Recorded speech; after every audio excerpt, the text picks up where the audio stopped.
చిత్తూరు జిల్లా పులిచెర్ల మండలం వెంకట దాసరపల్లెలో బుధవారం తహసీల్దార్ జయసింహ ఆధ్వర్యంలో రెవెన్యూ సదస్సు నిర్వహించారు. ఈ సదస్సులో తహసీల్దార్ జయసింహ రైతులకు భూమి కొనుగోలు, అమ్మకాలు, డీకేటీ భూముల గురించి సమగ్రంగా అవగాహన కల్పించారు. అనంతరం ప్రజల నుంచి అర్జీలను స్వీకరించారు. ఈ సదస్సులో RI Doraswamy, VRO Subrahmanyam, TDP నాయకులు మోహన్ దాస్, సుందర్ రాజులు, భాస్కర రైతులు పాల్గొన్నారు.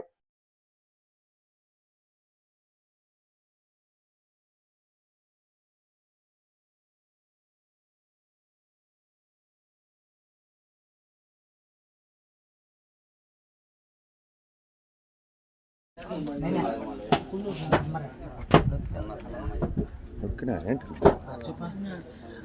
నొక్కి సస్తాగా ఇప్పుడు ఏం నొక్కి దానికైనా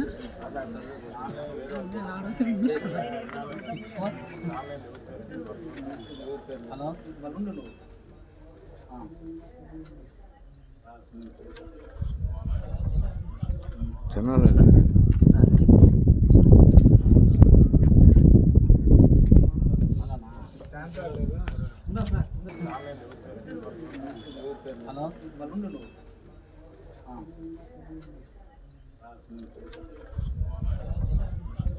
జనాలు